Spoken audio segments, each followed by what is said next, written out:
I had 200 people online watching my launch.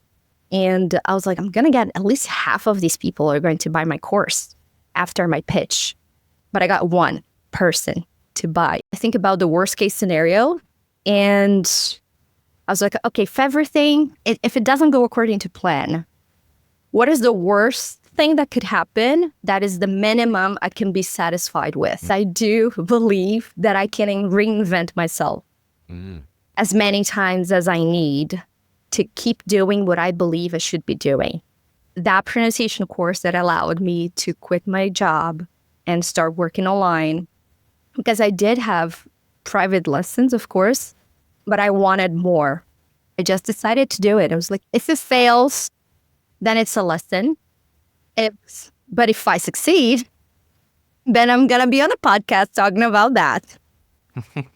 So that was it. Just show up, because sometimes views are low, or there is an Instagram bug, or people didn't open your email. One down is not going to define, it doesn't define a whole roller coaster, if you think about it, right? That's life. Sometimes you're low, sometimes you're up, and you got to keep showing up.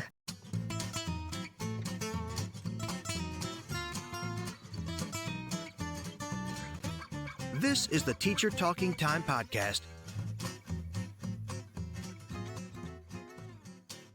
Hi, I'm Andrew from Learn Your English and the Teacher Talking Time podcast. Welcome back to our series on education entrepreneurs. In this episode, Leo and I got to sit down with the wonderful Jessica Diaz. Jessica's located in Brazil, and she's the founder of Jessy Academy. Jessy Academy is an online school that helps Brazilian learners mostly break free from the intermediate plateau and develop real communication skills in English. Jessica, like most of us, started teaching in a school, and then around 2020 started her business and transitioned to being a full-time entrepreneur, where she's actually helped over 2,000 learners, which is amazing, speak with more clarity, confidence, and naturalness. Not only has Jessica been able to craft a business that really truly reflects her teaching philosophy of being practical, human, focused on real communication, but you'll learn throughout the episode that she needed to shift her mindset many, many times, as we all do, to overcome hurdles many entrepreneurs face. Her success obviously wasn't easy or instant, both themes that Leo and I really want to highlight throughout this series in our focus on entrepreneurship. If you're not subscribed to our channel, please hit that button. It really does help more than you may know, and it helps us to develop more of these episodes to bring them to you. And also, if you're thinking of moving your teaching business forward, or how Leo and I can help you do that, you can book a free meeting or free coffee chat with us so we can look at some options together. You can do that on our website. The link is below, learnyourenglish.net/schedule. And now let's dive into our chat with Jessica and learn more about what she's doing. Jessica, welcome to the show. And let's start here. We'll work backwards to who you are, how you started this, and this may be a hard question to answer because it's asking you to go back in your memory bank, but if you do remember, what's a decision that you made early in your business that you feel changed everything for you or set you on a path to success? That's a tough question, indeed. Because then I have to think about everything that I've been through. And like choosing one, there is like no turning point, like one specific action, decision that changed everything. I feel like it's more of a collection of things that happened. And I just felt that itch for more. And I listened to it. And I was just like, okay, I'm going to try it. So I feel like maybe the decision is listening to my gut feeling about stuff. Listening to what my intuition was telling me, to try something different, to do something different. Sometimes I wasn't ready to put a course out there, to start a course or to do something, but I just decided to do it. I was like, you know what? If it fails, then it's a lesson. But if I succeed, then I'm going to be on a podcast talking about that. So that was it, I guess, if that answers your question. It leads to many more.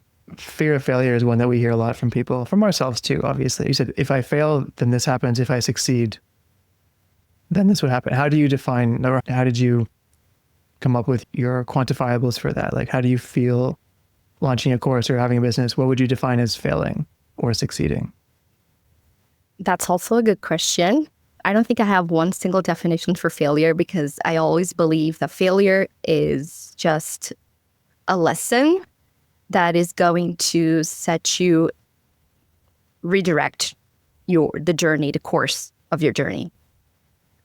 So every time I put something out there and maybe I was expecting something, and the result that I got was different from my expectation, I had to, okay, now it's time to take a step back, take a look at it, analyze it, and then, reroute. Now it's time to change, to pivot, to do something different so I can get a different result.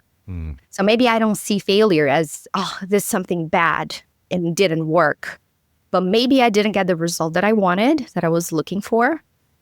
And I had to, all right, now it's time to see what went wrong. Maybe sometimes it was my expectation that was wrong. I was having false expectations about what kind of result I could get from promoting my course online, or for first course, I was like, I'm going to get 200 students. I had one sale. I had one day. But the day I had 200 people online watching my launch. And I was like, 200 people online. I'm going to get at least half of these people are going to buy my course after my pitch. But I got one person to buy. And I never forget the name of that student. His name is Mateus. And he was my first client of the course. And he was an avid follower, always commenting, always sharing my content. And he was the first person ever to buy my course. So thank you, Mateus, for believing in me. But after he purchased, other people started buying the course. And eventually, I think I had 30 students. My expectation was 200. But I had, at the end of the week, I had 30 students or something. So it was definitely, my expectations were in the wrong place. And I just, okay, maybe next time I can do something different, or I can just, what I do now is I think about the worst case scenario, and I was like, okay, if it doesn't go according to plan, what is the worst thing that could happen that is the minimum I can be satisfied with? It's a good question. So I like that. Okay, this is the most, because when we put something out there, we just think about the most successful outcome possible. But I like to think, what's the worst result that I can get that is still, okay, I'm going to be satisfied and I'm going to work with this. And that has happened multiple times throughout my journey. And also thinking about, okay, what can I do differently? Do I have to say something different? Do I have to change my LinkedIn page? Do I have to change my content? Do I have to talk to people one-on-one so I can sell more? Do I have to, change my communication? Send more emails? I don't know. Do something, try something different so I can get a different result from the one that I got at that moment. So at the end, before Leo asks this question, at the end of that first week, just to put a bow on it, can you describe your feeling? Were you disappointed with, I think you said 30 people, right? Was that disappointing? I was disappointed with the one sale first day because I thought my pitch nailed it. Apparently it didn't. And I just put a lot of effort into that. I was live for 2 hours, promoting my course. It was my first ever pronunciation course. I don't like talking about it because the first course you put out there, you don't want to talk about it. But it was my first pronunciation course. Also, one thing that is important to say is that I didn't actually need that money to pay my bills. Because at that time, I was working at a regular school. So I had a job. And I was trying to build a side hustle at the moment. I was testing it to see if it would work. I was passionate about it. That's why I kept doing. That's why I'm here. I just left that job behind. I was like, okay, now it's time to leave. Bye. First year it worked. I was like, I quit. I came up with I hope my ex-boss doesn't listen to this podcast, but I came up with a lame excuse. And it was like my boyfriend at the time, he's going to move to another city. And she's like, when? And I was like, I don't know. We're waiting for him to go to another city. And I'm going with him. Eventually, we did move to another city, but it took 1 year for that to happen. But I just told her it was going to happen like next month. But yes.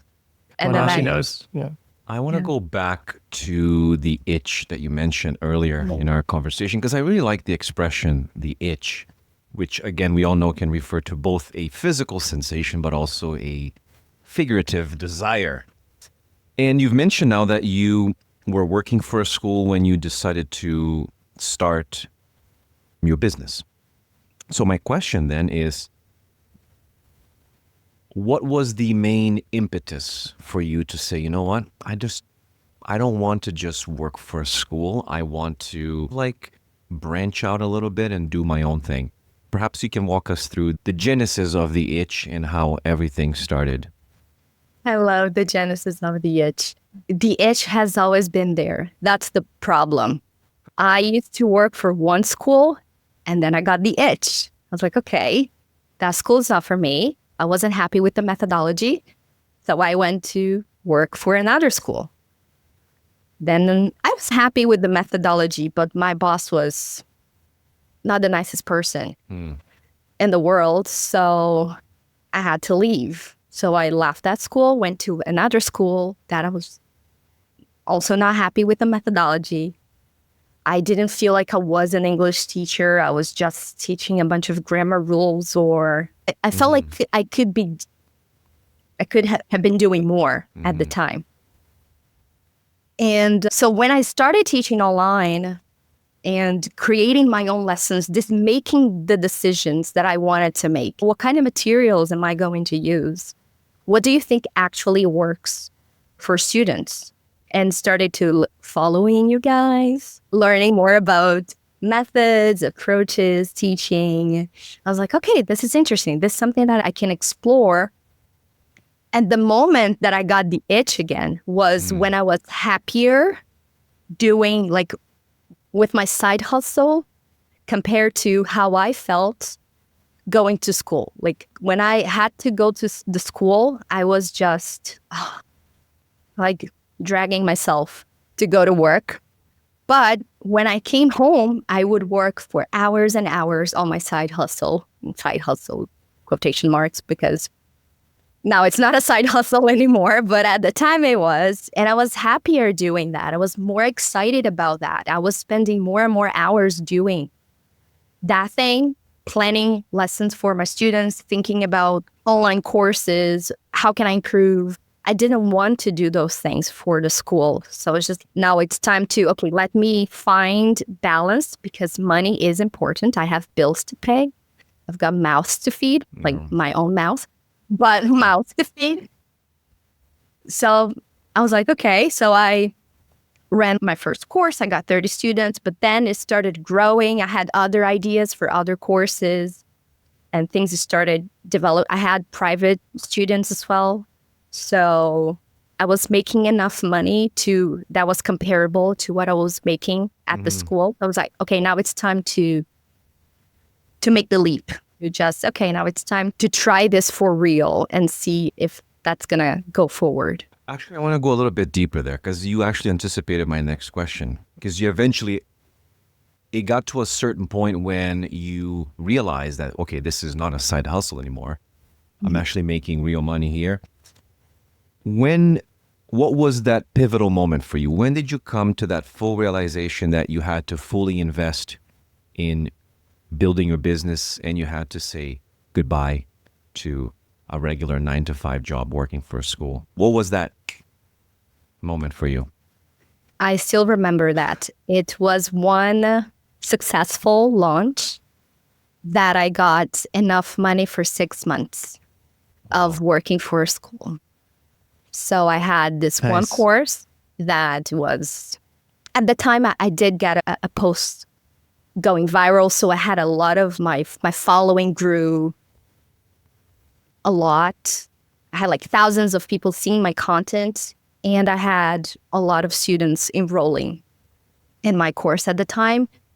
And I made enough money that would cover the expenses for around 6 months that I was making at the school, working 6 hours a day. So I was just like, there's something here. And now there's no going back. Now there's no going back because I found something that I want, I enjoy, I like. It's pleasant. Of course, there are some hardships, but I enjoy it. I believe in it. I know that I can do better. I can grow. And I'm making enough money to compared to what I was making at the school. It was just, okay, it doesn't make any sense for me to continue doing something that I don't want for the money, because money wasn't the big issue there. So I guess that was it. I'm very interested in like human nature and behavior. And I think human nature on one hand is like we're very adverse to change. People don't like change. We don't like changing our comfort zones. Our environments is an intimidating thing. On the other hand, a lot of us like to change hobbies. A lot of us like to create side hustles that maybe stay hobbies. In your case, did not stay there. But leaving a job isn't an intimidating endeavor. Oh, yeah. I was in therapy because of that. I did get panic attacks and a lot of anxiety. My mom was calling me crazy because the school was a good school compared to all other schools that I could possibly work for. That one in particular was a good school. People there were really nice. They paid really well compared to other schools. And it's a very traditional one. So my mom was like, are you sure about this? Are you sure that's what you want to do? Like, why don't you keep both? But I knew that I wasn't happy going to the school. So I was waking up every day feeling, oh, here we go. Right. Counting the days for the weekend, waiting for my vacation, for the holidays. I don't want to live like that. I don't want to live a life where every day I have to wake up and go to a job just for the paycheck. Like if I have to do that, okay, that's part of living under capitalism. There's a lot of people that do that, right? Yeah, I don't see a problem with that. A lot of people choose their careers, their jobs based on the paycheck, and that's fine. I just am not I'm a passionate person. I like to believe in what I'm doing and help people. So I didn't want to continue doing what I was doing. So if someone's listening right now, they're probably the takeaway or the inference here is that within all of that, you were also just confident in yourself that you could sell the thing you needed to sell to feed the mouth that you needed to feed. Because it's one thing to be passionate and love all these things, which hopefully people do. But if you're going to do that, you got to sell the thing. So what level of confidence did you have? Even after that first launch, which was successful, I think Leo and I understand this very well. Like even when you do it the first time, my mind, like, is that repeatable? Can I do that again? And I did it again and again. Yes. How do you deal with that? I do get that voice in my head that tells me, like, are you going to do that for 10 years? Are you going to keep creating content on Instagram or having the funnel and the marketing strategies and the stories, the lives, But I love that you asked that question because I do believe that I can reinvent myself as many times as I need to keep doing what I believe I should be doing. So I just feel like, after a lot of therapy, of course, I just feel like it doesn't matter what kind of situation I'm in. I can always try to find a way out. I can always try to, okay, what is the lesson to be learned here? What is the result the outcome is not what I expected. How can I change and do something that could turn this into a positive lesson or something that I don't have to repeat or I can do better or I don't know. Or if something goes right, how can I repeat that? What exactly about that made it successful?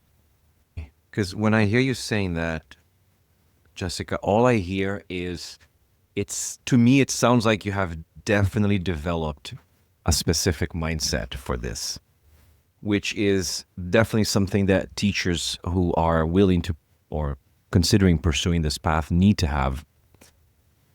I was hoping that you could tell us, maybe walk us through how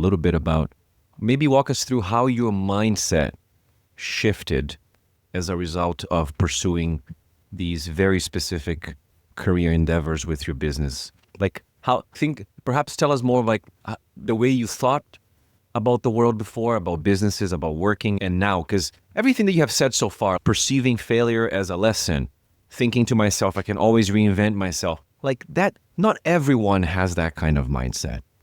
So how did you get there? That's the question.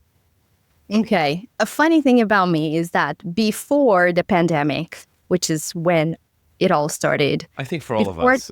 Yes. Definitely, yeah. So before the pandemic, I knew that I wanted to do something that's why I say the itch was always there, because I wanted to find a school that fully aligned with what I believe education should look like. So I was always in the pursuit of finding that school that would be the best school, the high-paying school, the one with the best technology. I was always in the pursuit of that school.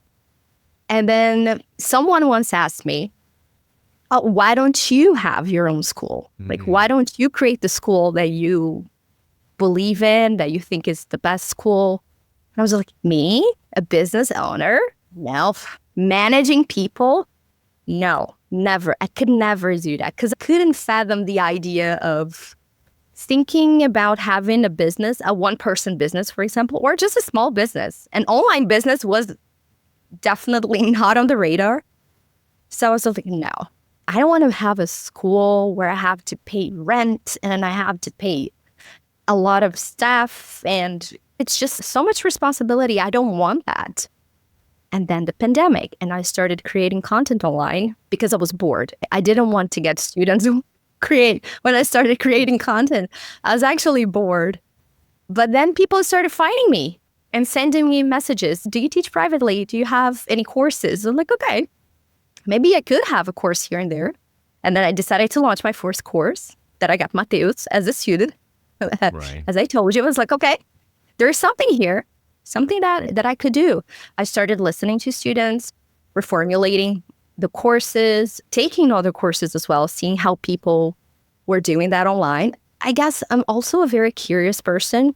So whenever I need to find some answer, I go after the answer, whether through books or searching online or finding someone that knows about that thing and listening to that person, listening to podcasts. I learn a lot listening to podcasts. So I forgot the question. I just got lost here. It's a live conversation. It's all good. Yeah. Leo and I understand I think a lot of us started during the pandemic, right? Learning English existed prior, but we were like more in hobby mode than business mode, if we're being honest with ourselves, for sure. And I don't know, maybe Leo would have more insight on this because Jessica said she started following us. And for some reason, I don't know, maybe Leo knows, when we started posting on Instagram, or you started, Leo, posting on Instagram, early 2020, we got tons of followers from Brazil.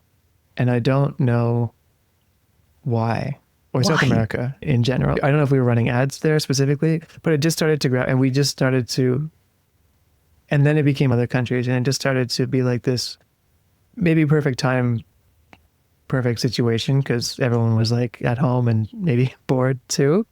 And just you're looking for things that you like online, and maybe that's what happened. But when you started posting, Jessica, because if the teachers listening, I think right at the beginning is a lot of intimidation and a lot of like obstacles to overcome, or at least mental obstacles.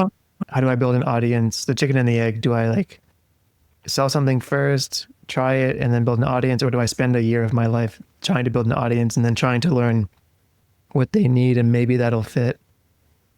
And the answer obviously is you have to do both at the same time. How did you do it? Or if it wasn't purposeful, if you were just bored and posting, how did it come about? Like you were posting and people just found you? Did you already have a following?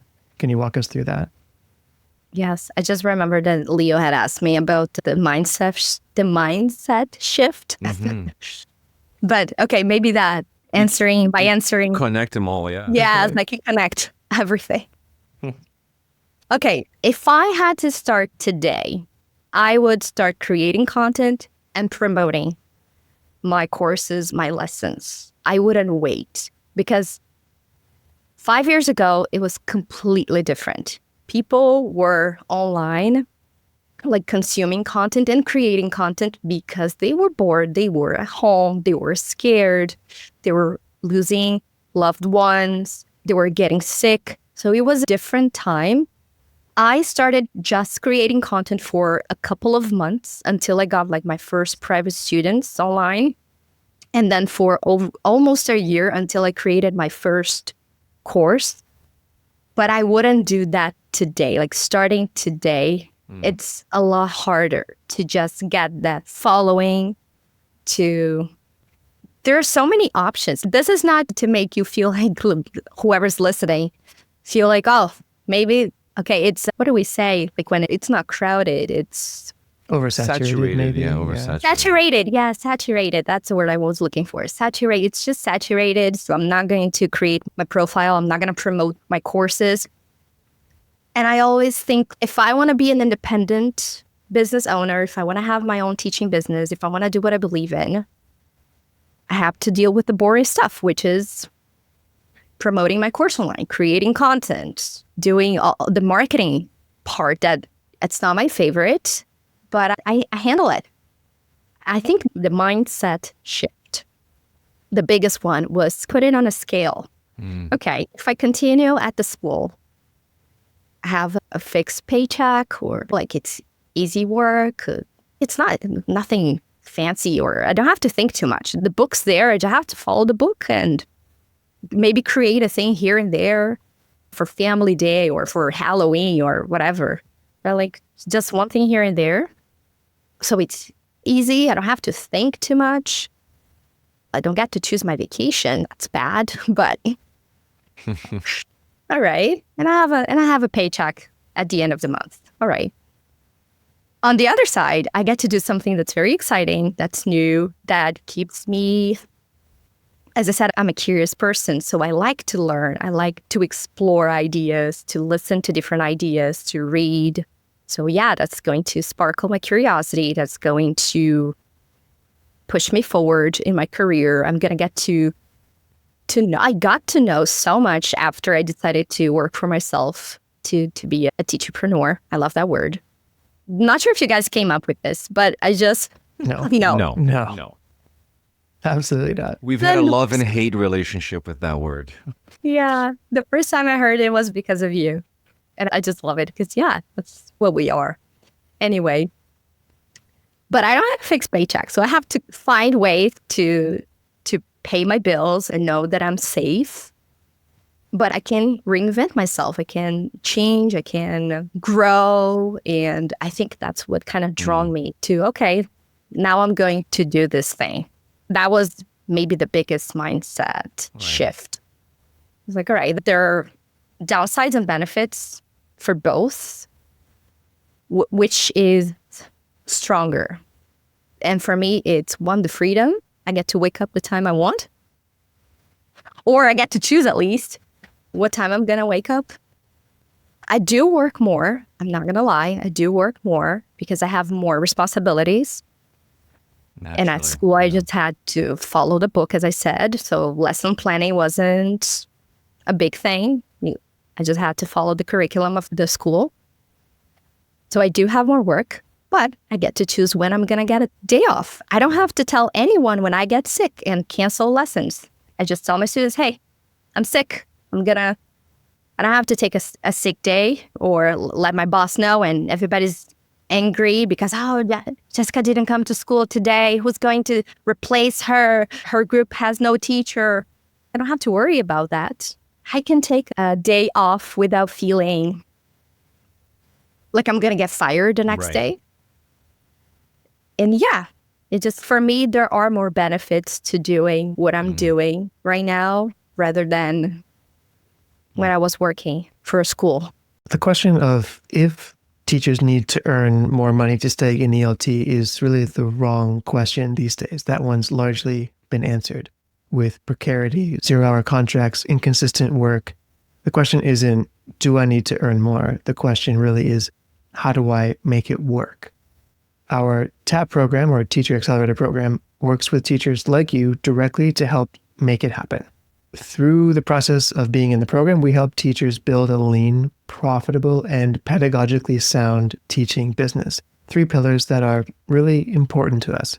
We started Learn Your English based on pedagogy, responsive pedagogy, evidence-supported teaching through research. One of the reasons we started this podcast as well. And we apply that now working with teachers to build courses, offers, and support for their clients in the same manner. The TAP program really is your roadmap to monetize your skills by, number 1, creating an irresistible offer, number 2, selling it effectively, and number 3, securing consistent clients, 3 pillars of any successful business. And while no one in ELT is building multi-million-dollar businesses in this fashion, it's a way for you and for all of us to first stay in the industry, to work with people that we love to help, to get paid for our work. And our goal for anyone who joins us in the program is within a 6 to 12 month period, you can make an informed choice, meaning you've built your business up to a certain point where you can use information to decide if keeping your school job and your business or just doing the business on its own is the right choice for you. If you want more information on if the program is a good fit for you or how we would work together, there's a link below. You can book a free chat with us. We can go through all of the details. There's lots of resources on our landing page, our website, and on this YouTube channel as well. And lots of interviews with clients that we've worked with where you can hear their stories, what it was like, and see if that resonates with you. If you're looking to earn a little bit more and really establish yourself in your niche, in your field this year, we'd love to chat.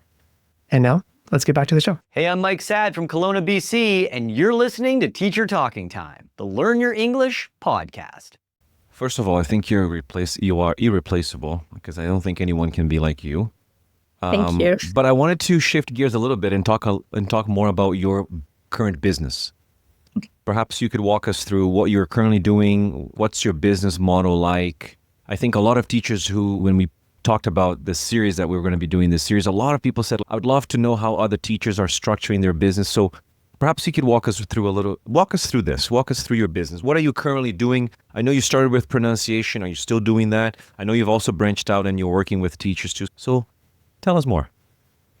Okay, so right now I have 2 main courses and I'm starting to work with teachers. That's why I got the book, For Teacher to Train. Yes. And I was like, okay, I want to understand how that works. How does that transition work? I want to know.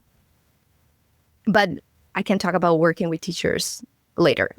Okay, for learners, I have a pronunciation course. That one is asynchronous. They watch the lessons, they do the exercises. There's some pronunciation feedback that they share with me. And then they work on their pronunciation on their own. So that's asynchronous. And I have another one, which is the Jessy Academy, which is a kind of a conversation. I don't like to call it a conversation club because it's so much more than that. But to simplify, in simple terms, it's a conversation club where students enroll for 6 months and then they can renew and keep studying, keep learning. So we have live sessions every week. We have 1 extra live session per month. So besides the weekly sessions, we have 1 extra that usually happens on Saturdays. And I have different times that students can choose. So I offer 1 group in the morning, 1 in the afternoon, 2 in the evening, because evening groups are usually the ones that, at least Brazilians, they want the most because they work all day long. And then in the evening, they want to study. So I offer these groups and they get to choose what time they want to study. So I designed this course to be my main course. So every month I have students renewing their access and I have new students joining. Nice. So I designed the whole curriculum to be ongoing. So it's not something with beginning, middle, and end. Students get to choose how much time they want to stay.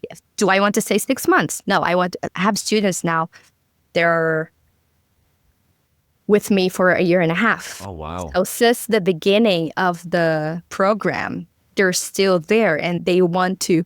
It's a lot of work because I have to be creative with the lessons. So I was like, okay, that student has been here for a year and a half. I have to come up with something original, something new. But there's just so much to talk about. And with TBL, this has helped me so much because lesson planning is just easy. I just have a task. We work around the task. Yeah. And they feel like they're doing something with their English.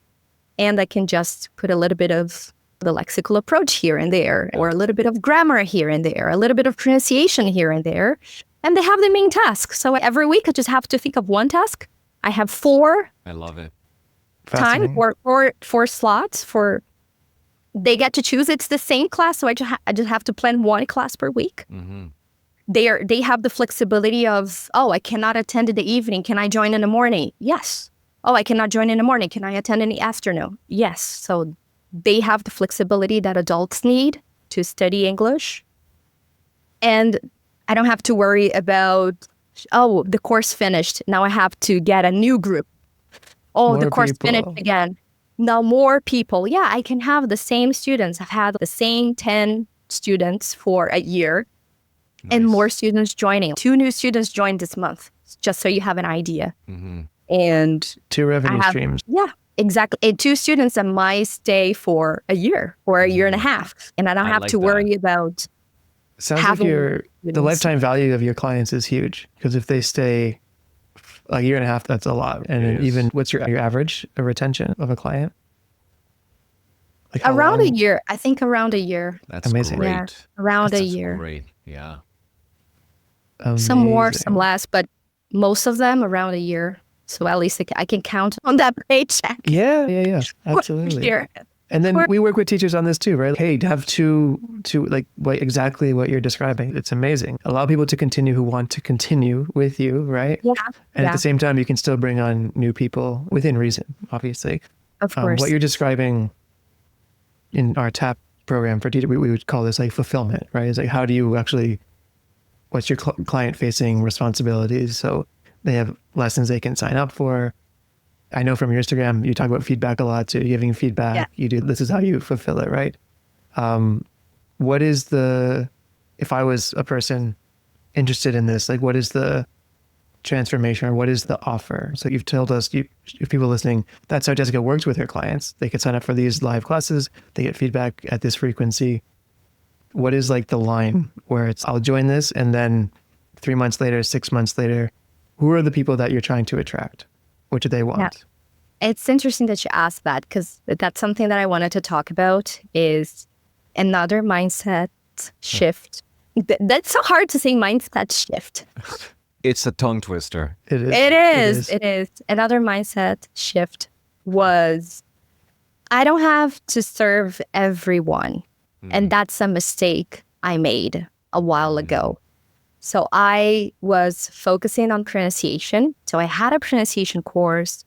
It was that pronunciation course that allowed me to quit my job and start working online, because I did have private lessons, of course, but I wanted more. And that pronunciation course helped me with that. But it's not everyone that wants to work on their pronunciation, especially beginners. Beginners don't want to. They want to put a sentence together. So they're not too worried about their pronunciation yet. I'm not saying the pronunciation isn't important for beginners. It is. But it's a different approach. Like a beginner wouldn't take a pronunciation course if they don't know enough English to say, hey, it's time my pronunciation's terrible. Let me just work on it. Agree. So I realized that my audience was intermediate, low advanced learners. And I decided to create a basic English course, because I had a lot of basic or beginners. I had a lot of beginners following me. They're like, Jessy, I love your course, but I'm not ready for it. And I had the mindset of, I'm not going to leave money on the table. Oh, I'm missing an opportunity here. So I have to take advantage of this. I have to make money off of it. So I decided to create it was called The Basics. So it was a 24-week program, and to teach the basics of English, which is how to share personal information, how to, I don't know, if you're traveling, how you're going to buy something, like basic general English. I like to say it was definitely one of my biggest mistakes. But again, a lesson that I learned. If I hadn't done that, I wouldn't be here today saying that I learned that lesson and I want to share that lesson with the world. Which is, you don't need to be everything for everyone. Hey. You have to pick. It's good advice. I mean, We yeah, did that. you have We're to- guilty of that. Leo can list off 10 things we did exactly. I think it's logical, right? When you're in the beginning and you're trying to make money and you're trying to discover which one is the best one that people like, that you like, that people will pay for, and you're trying to like discover. And it goes back to that kind of interest and just hobbies. And like sometimes, how should I say this like diplomatically? Like there's a perception, I think, online that running a business is like this sexy thing and it romanticizes it and it's amazing and you should be happy all the time and it's always fun. And that's not true. Right. No, it's not. And a lot of the time it's quite boring. Yeah. If you're doing it well, in my opinion, because you have a thing that you sell, maybe two, whatever. As you start adding, oh, I could sell this and I could sell this and I could sell this, because you feel a little bored, at least for me, then you're just adding all those things you mentioned earlier. You have to have a new funnel. You have to have a new promotion. You have to have a new thing, new sales, new this. And it's just, and then at least in my experience, you end up selling nothing because you're too distracted about all these other things, right? Yeah. Exactly. Yeah, exactly. And it dilutes your main offers as well. I think the other offers lose the power because then you're giving your clients more options to choose from. And they're like, oh, I don't know if I should do this. Like or I if come should-" to you. Yeah. Yes. Oh, we Yeah. had that all the time. Remember, Leo, we had that with all like our different versions of, oh, but if you're like, because teachers are creative. We're creative. Teachers are usually very creative people, right? So like, we like to dissect and, oh, if a teacher's only taught for only this amount of arbitrary years, maybe we should create this program. And if they've taught for more than that number of arbitrary years, maybe we should create this. And then obviously nobody bought it because what? It's confusing. I don't know. Which one should I go for? Yeah, exactly. I have a really weird question that I need to ask because I think it connects to what you were just saying. If someone were to shadow you for a week, imagine a new teacher is just, I want to know exactly what happens in your life running your teaching business. What do you think would surprise them the most? Interesting. I like that question. Maybe write that down. That's a good one. I have to think about it. I always think about that. While you're thinking, what I was going to say is they would probably look at me and be like, how the hell do you handle all of this? That's one of the things they would say to me. They would be like, they'll probably say, first of all, you're a machine. Second of all, you're going to burn out very soon, which is true. It often happens. And yeah, so this is what they would be like, I don't think I can do this. We have a bingo card for Leo's burnout. There's another one. There's another burnout there. Yeah. Yeah. Not proud of it though. You shouldn't be. I don't know. I don't think of course I do handle a lot of things at once because we do, as a business owner, we wear a lot of hats. So it's hard to say that, oh, I'm just going to do this one thing. But I do think, and that's something that one person that worked with me for a while, like she wasn't a teacher. Leo actually knows her, Leticia. And she worked with me for a while. And she says, you have great ideas, but you are so disorganized. Because my notes are messy and I have notes everywhere. And my structure only makes sense for me. Mm-hmm. And maybe that's my problem when it comes to delegating. I don't feel like this is my current challenge, to be honest. Because I always feel like, oh, I have to explain how my mind works. And sometimes it's confusing. I think a lot. I think all the time. This is one of my I think all the time. I'm not sure if you guys are like this, but I always have a thought in my head, in my mind. So yes. I'm always thinking about something. It's exhausting. It's exhausting. It's exhausting. Us anxious people. So it's exhausting. Living in my head, in my own head, is exhausting. My anxiety gives me anxiety. Like I'm anxious about it. Exactly. So maybe the person would be like, how can you handle all of this if you are not, like, I don't see the structure, but the structure is here, but it only makes sense to me. So it leads me to another question that I wanted to ask. Because maybe this is, if we're pulling back the curtain, or people listening, if you're doing this, you can relate or not. What percentage of your time that you're working on your business is working with clients versus the other stuff? I'd say that working with the other stuff is like 60% and 40% with clients. Okay. It's a good ratio. So it's more like me in my pajamas and my hair like that most of the time. Planning, organizing, giving feedback. So they don't have to see my face when I'm giving them feedback. But I also mean like Create marketing, content. bookkeeping. Yeah, marketing, Yeah, content create. Like yesterday, I spent a couple hours creating content for this week because I'm promoting my pronunciation course. So you have to think, you have to come up with the idea, you have to create the art. I used to delegate the art, but then again, we circle back to, I have to explain what I want.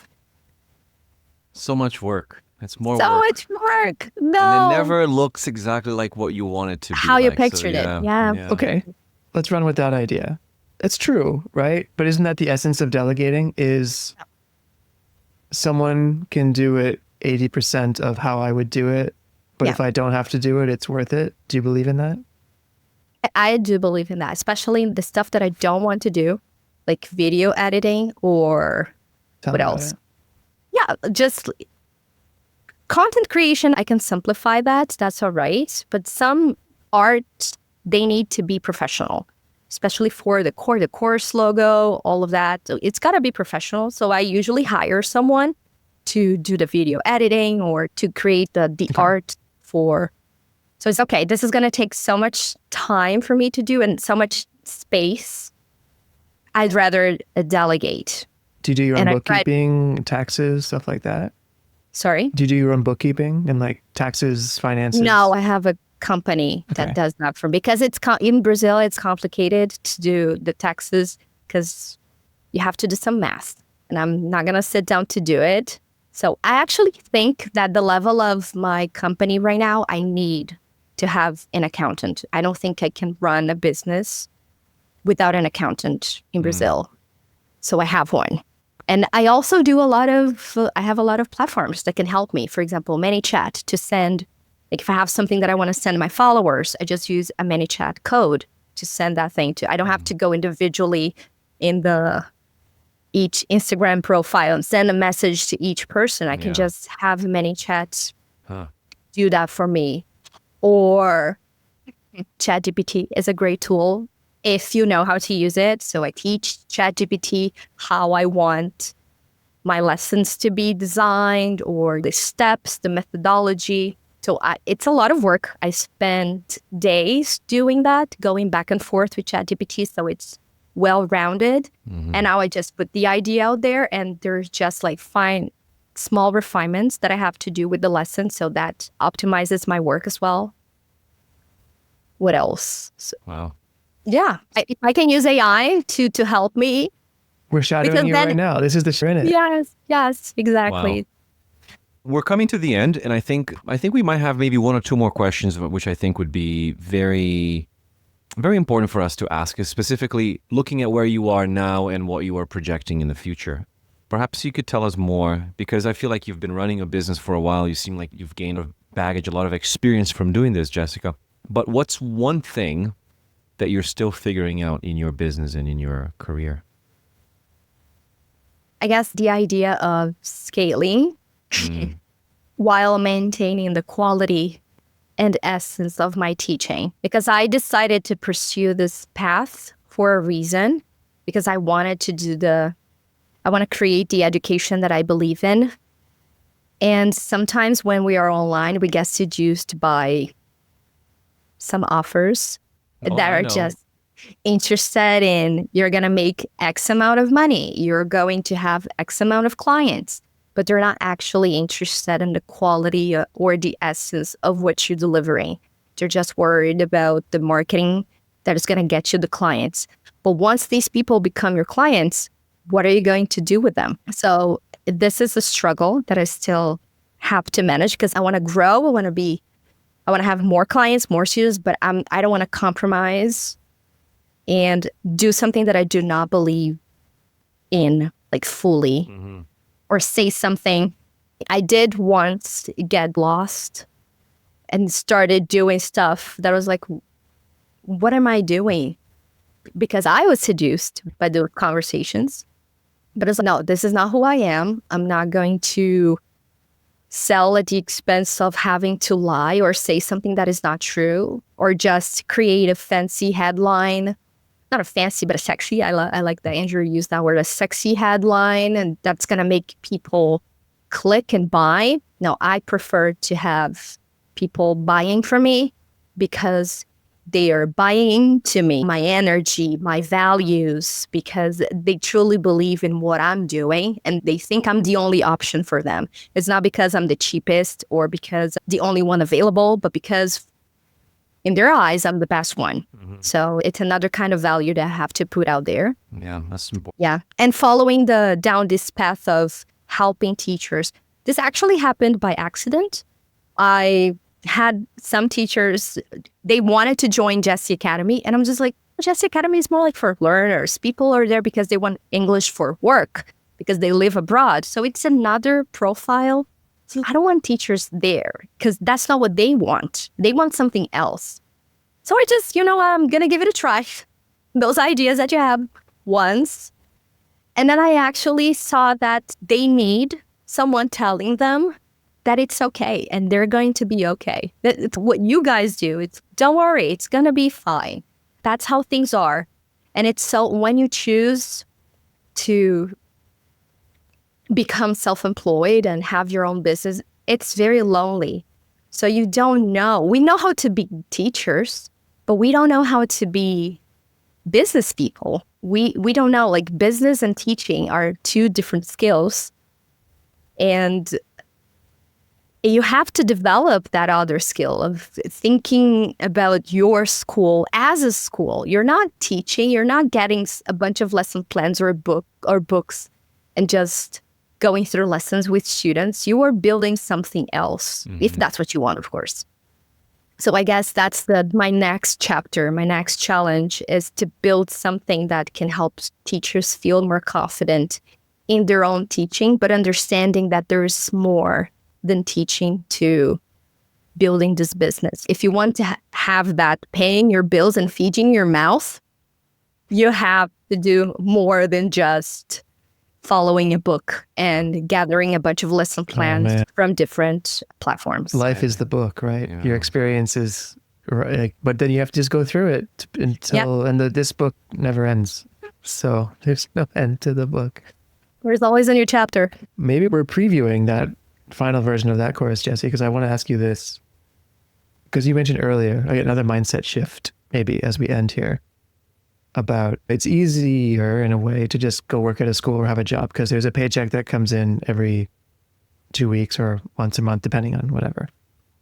What advice do you have? And you mentioned a launch that you've had, you were able to pay for 6 months of your life or 6 months from the school for the same amount at one time, which is like amazing. What advice do you have for teachers listening and for all of us who, when the opposite happens, not if the opposite happens, when the opposite happens, because every business goes through a sales slump. Sometimes it's weeks, sometimes it's months, but it happens and it happens to everybody. There are times when things go crazy and you make a lot of money in a short time and everyone gets excited. And then there are times where it's like, what is going on? No one's buying anything and it goes on longer than anyone would want it to. What advice do you have for people when that happens? Just keep going. Save money. That's important. Personal finance is also important when it comes to having your own business. I mean, for life, but especially when paycheck isn't one specific amount of money every month. So you have to understand that it's normal. Some months you're going to make more money. Other months you're going to make less money. So you have to, but you need to have an average. You need to have a minimum. So I do think some financial understanding of what it takes to run a business, like paying the bills, the taxes, if you're hiring someone, that's one more thing you have to worry about. So you have to balance all of that. And just when things are not going according to plan, just come up with a new plan. I like that. Just take a shower I like that. and have another idea, and the next morning show up. I guess that's the one important advice I as like well. that. One important piece of advice. I love that. Just show up, because sometimes views are low, or there is an Instagram bug, or people didn't open your email, or so many things. Could just show up the next day and keep doing. One down is not going to define, it doesn't define a whole roller coaster, if you think about it, right? A roller coaster is full of ups and downs. So that's life. That's life. Sometimes you're low, sometimes you're up, and you got to keep showing up. I like That's what matters. accelerate to fail is a mentality that I learned from my Shark Tank many years ago, which I think it's a same thing, right? Where I don't know what failure means. Everyone can define it for themselves. But when you have a business, it's like an experiment. Always, will this work? Will this not work? And just because it doesn't work doesn't mean it was a bad idea or that you failed. But that idea, I think, okay, let's remove it. Let's not do that again. Now let's try something else. And it's just this experiment ongoing. And I think for me, that's a mentality that works. And also being honest with yourself. We can, or at least I do, you tend to fall in love with products that you've created. Yeah, that's true. But objectively, sometimes you just need to like Let an go. old sick dog and just take him to the vet and be like, this is it. It's best for everybody that you pivot and you reinvent yourself. I think that might be the title of the episode, because we keep coming back to self-reinvention. Yep. Absolutely. Thank you. This was great. Yeah. Wow. Thank you. Last one. You have another question. Oh, You do 5 have years. Oh. If my math is right, you started your business 5 years ago. yeah. So 5 years from now, if we do this again, what will change? What will be different? I hope I'm rich in Italy. I'm just kidding. But why not? Why not? That's This is true, another yeah. thing about another mindset shift. I stopped making long-term plans just because I decided to see where life's going to take me. Yeah. Like, what's the next chapter? I don't want to write the book beforehand, because the book keeps changing. Mm-hmm. There's always a new page, always something new. And as I said, I don't know, because 5 years ago, I didn't even conceptualize the idea of working for myself online, having a course, my own course, and working from home, all of that. So I don't know what 5 years from now, what awaits me. I can't make plans for that, but I hope successful. And we're here having another great conversation where I can share all I've learned throughout. And doing it in Tuscany, it sounds like. So let's do that. That would be nice. That would be nice. Leo? Great. No, I was just thinking, I think what she just said now is actually a very important thing for you to keep in mind if you decide to pursue this path. It's just, you just can't really make long-term plans. I also stopped doing that. I don't have long-term plans because every week, every month, there's a new chapter just unveiling in front of me. And I'm like, okay, I'm going to go down this path and see what happens. And you just never know. So it's really, in a way, it's a blessing. It could also be a curse for some people. It's also a blessing, depending on how you see it. Because it would definitely, and I think you've probably experienced this, it really opens you up to a completely new world, and you meet a lot of people, and you just forge a completely different path from the original path that you had originally, Yeah, idealized. exactly. My long-term plan is to believe in myself I love that. and know that whatever happens, I'm capable of overcoming it. Yeah. I should have said that. Let's go back. Ask again. I'm going to say, Resilience. believe in it right? myself. What I'm hearing is resilience, is adaptability, it's flexibility, it's having another plan, being prepared that if this plan doesn't work, I have a reverse clause, as they would call. Not being attached to the thing. Yeah. Yeah. Because imagine you were attached to the thing at the end of 2019. If you weren't flexible, what would happen? So things are changing. I know that I can't rely on schools for the life that I want, not here, not now. Yeah, And that's a exactly. pivot and that's a change. And I'm not attaching myself to one business or one type of business or one product because life happens and things change. But I know that I've developed skills that I can use, and I'm confident enough that whatever happens, I'll be able to do it. That's where my long-term vision is. Great. That's exactly what I said. Yeah.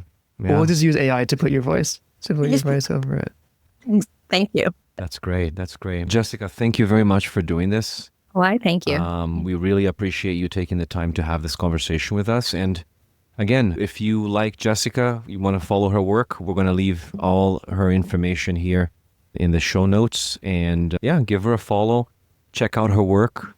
Contact her. Maybe you want to learn more from her. You can just check it out. And Jessica, congratulations. I think you're doing very well. And I remember when we first connected and seeing you shine in business, seeing your teaching business grow. It's honestly, to me, from a very personal level, I think I feel really happy to see people succeeding in pursuing this path. Congratulations.